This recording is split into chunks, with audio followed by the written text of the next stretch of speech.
जल प्रलय के बाद नूह का जीवन कैसा था और वह कितने वर्ष जीवित रहा, आइए जानते हैं। जल प्रलय के बाद परमेश्वर यहोवा ने नूह और सभी जीवित प्राणियों के साथ एक वाचा बांधी, जिसमें वादा किया गया कि वह फिर कभी जल प्रलय से पृथ्वी को नष्ट नहीं करेगा और नूह के बेटे शेम, हाम और येपेत को धरती को फिर से आबाद करने का काम दिया गया और नूह मिट्टी का आदमी बना और खेती बाड़ी किया। जल प्रलय के बाद से नूह का जीवन 350 वर्ष तक रहा और 950 वर्ष की उम्र में धरती को छोड़ दिया।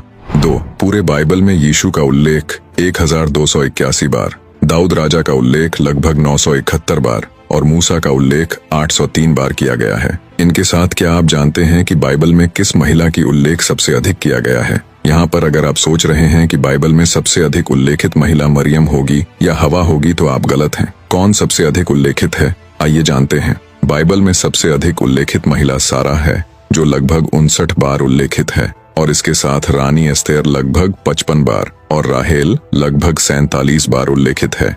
3. पवित्र वाचा की संदूक को किस लकड़ी से बनाया गया था और संदूक पर किस धातु की परत चढ़ाया गया था, आइए जानते हैं। वाचा की संदूक को बबूल यानी कि शित्तीम के लकड़ी से बजलेल नामक एक कुशल शिल्पकार द्वारा बनाया गया था, जिस पर सोने का परत चढ़ा हुआ था और उसमें 10 आज्ञाएं की पट्टियां, मन्ना की एक सुनहरा बर्तन और हारून की अंकुरित छड़ी रखी गई थी और वह पवित्र संदूक मिस्र से निर्गमन के दौरान इस्राएलियों के लिए परमेश्वर यहोवा की उपस्थिति का प्रतीक बना। 4.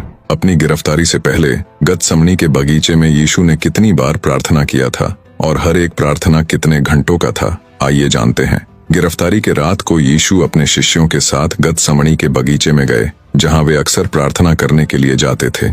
वहां यीशु ने अपने शिष्यों से प्रार्थना करते समय जागते रहने को कहा और यीशु थोड़ा आगे जाकर जमीन पर गिरकर प्रार्थना करने लगे। जब यीशु प्रार्थना कर रहे थे तो बेचैन में उनका पसीना खून की बूंदों की तरह जमीन पर गिर रहा था। ऐसा प्रतीत होता है कि उनमें से हर एक प्रार्थना लगभग 1 घंटे तक चली थी। 5. बाइबल के प्राचीन समय में महत्वपूर्ण दस्तावेजों को लंबे समय तक सुरक्षित कैसे रखा जाता था, आइए जानते हैं।